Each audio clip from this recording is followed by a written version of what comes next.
no way we can stop drugs coming across the board. We haven't stopped that, but we have put a lot more emphasis on opening a market for modern demand reduction opportunities. And one of the things Adam just said is very important, giving more choice to a consumer. That's point one. Point two, so you have a new strategy. Point two, you've got parity legislation that occurred. Up till this year, insurance companies did not have to treat or pay doctors to treat or rehab clinics to treat addiction at all. If they did, the benefits could be this skinny compared to any other illness. The parity legislation has eliminated that. They're challenging it. And the third thing is healthcare reform. Healthcare reform now, treatments for substance use disorders are essential benefits. You're not allowed to have a healthcare plan by 2014. You're not allowed to have a healthcare plan that doesn't have this. And with parity, prevention services and early intervention services will be 100% paid for by the federal government. So there won't even be state matches. California's broke. A lot of other states are broke. They don't want to put any money to this. And then, so the point of all that is you're creating now a market for equal, integrated, appropriate kinds of substance use care that you're increasingly getting for many other illnesses. And you're getting to the point, a final point is that people in recovery are coming forward. This is a thing we've never had. We've never had a constituency that stands up and says, I'm in recovery. I've been sober for X number of years and I'm paying my taxes and I'm putting my kids through school. I demand better treatment. We've never had that. Now you got faces and voices of recovery. So I think a consumer movement, a hopefully more sensible strategy, and a lot of healthcare reform are going to pave the way to what you're talking about. I just wanted to bring Dr. Leventhal in a little more about some of what you're finding in genetics and brain chemistry and stuff like that. During the Reagan era, it was just say no, and it seemed like the approach was to convince people about how frightening it was, that you might just this substance might touch your tongue and then it would suddenly transform you into this other person that you weren't at all.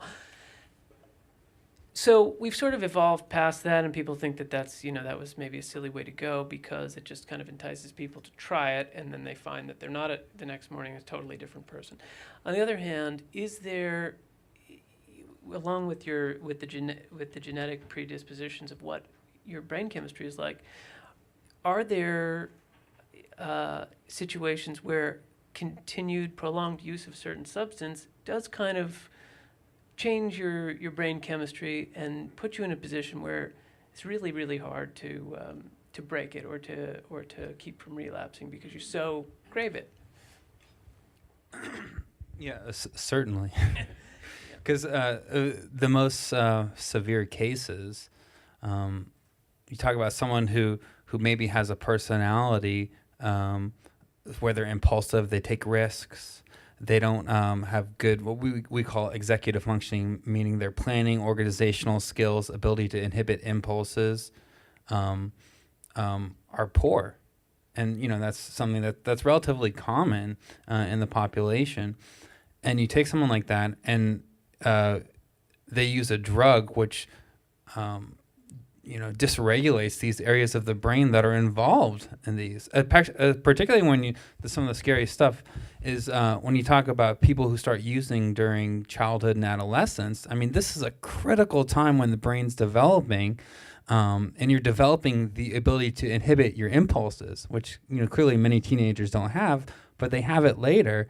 And there's some emerging research to suggest that early substance use can actually disrupt that process. It's its own issue. It's treating older drug abusers, and sometimes that gets left out. But they're a special population, as are intervening early with children and adolescents, because we could save a lot of money and a lot of stress and a lot of everything if we could prevent that whole cycle from happening, not only for the person who deals with the addiction, but for everybody who gets affected in our society from it.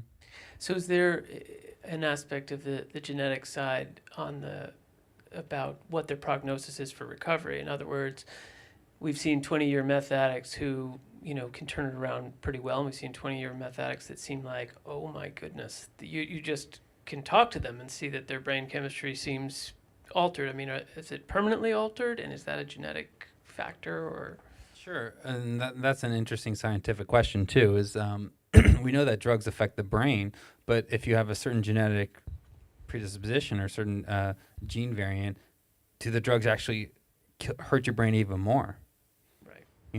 And you do see some people who've been using for a while, and it seems like, oh, that guy's is a drug abuse. I didn't even know. He seems so sharp, so with it. So I would imagine yes. And the other question you had is whether these genes could potentially predict outcome. The answer is yes. That's an emerging field. It costs a lot of money to do those studies.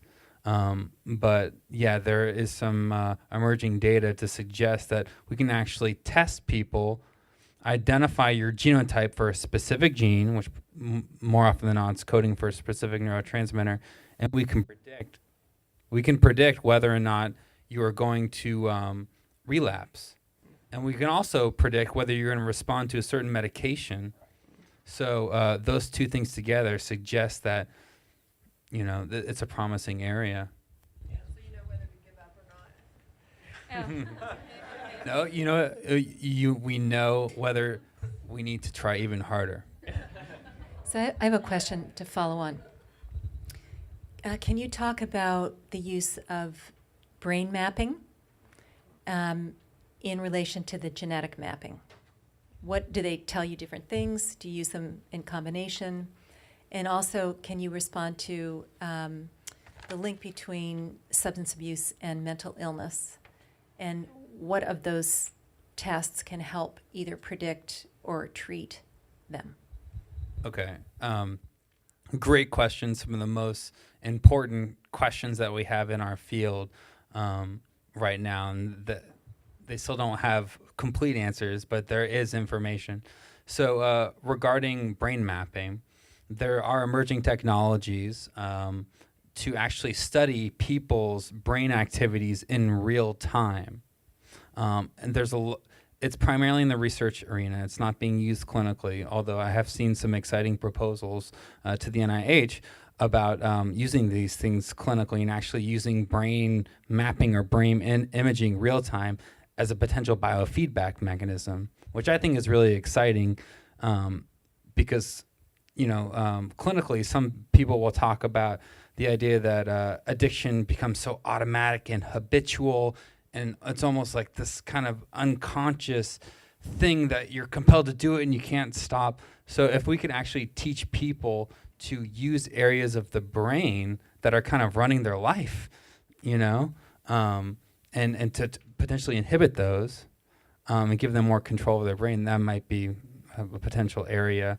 But we're far from that. But right now we are studying the actual neural substrates or area of the brains that get activated when people have a strong craving for the drug, or they have a strong compulsion to use, or maybe when they do use, what areas of the brain activate to create that sense of pleasure or euphoria to make them want to use again. And the genetic stuff gives you a little bit different of a perspective because genes don't change. So we can assess an aspect of your biology that remains the same throughout your whole life. So it doesn't mean it tells you everything about someone's brain or their physiology. But leading research is now trying to look at both those questions. Do people with different genetic backgrounds show different regions of the brain which play a role in their addiction? So I talked about different personality traits. Person A might be high in one trait, whereas person B might be high in a different trait, but they both end up with addiction. Potentially different areas of the brain could be involved in addiction for different people. And the second thing you talked about was association between mental illness and addiction. Is there an association? Yes, a very strong one in many ways. And and that's one of my areas of research, and people will ask, oh, so Adam, what is it? Does the addiction cause the depression? Does the depression to cause the addiction? And the answer is they both probably cause each other. And it's different for different people, but I think they are linked bidirectionally. And but in terms of addiction outcomes, that's one of the most negative prognostic factors that's been replicated in the research again and again, is that if you have some sort of a mental illness, particularly one that's active, like a major depression, bipolar disorder, schizophrenia, you're more likely to have relapse as your outcome.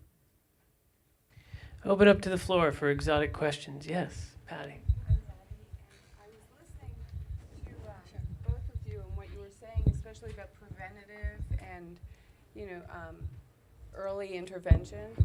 And, I'm a recovering addict with over 20 years clean. And I was thinking, I wondered if you've thought of, probably talked about this, but since everything seems to happen between 11 and 13, and if you don't have coping skills to deal with your feelings, and you're talking about just personality traits, that's usually when you're poised to get going, and I know in school there'd be a guidance counselor who you went to get out of classes, and you had a nurse that you went to about cramps to get out of classes. But it seems to me that if in a school, in a middle school, there was someone with a drug counseling background or a therapist with that knowledge, and a recovering addict who can spot the addicts that are out there that haven't picked up yet, because you'd know it right away, you'd be able to work with them to give them the coping skills so that they wouldn't have to pick up before they graduate the 8th grade.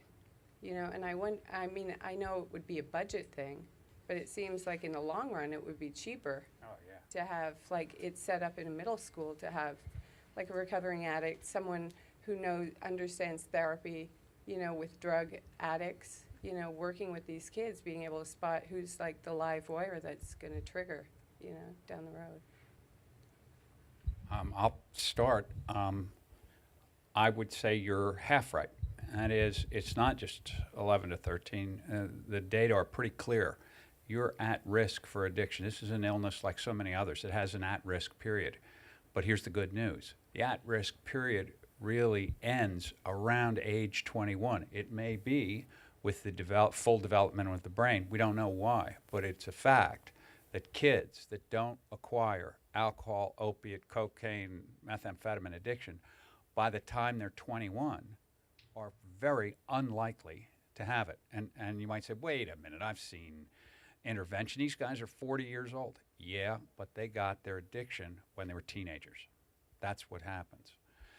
So that's point one. Point two, doing it in school is very important. We know that. That's not an opinion. It's a fact, just as you say, but it's not enough. What you want is a really combined effort that incorporates school-based interventions throughout the period of addiction, not just at some point during adolescence, throughout. Think sunblock, Just because your mother puts sunblock on you one time doesn't mean you're protected from skin cancer. You got to do it all the time. And you want to combine that with parental training and environmental policies and things that the law enforcement community could do. In short, you want communities that are organized to really intervene. And in terms of dollars, it's the cheapest possible thing you're ever going to do. The government hasn't been buying it right. They've been spraying prevention around like they were sort of nice little gifts for people. And we know better how to buy it, and in the new strategy, we think we've got much better ways of purchasing and seeing to it that prevention interventions get in. Dr. Leventhal, something about age? Sure.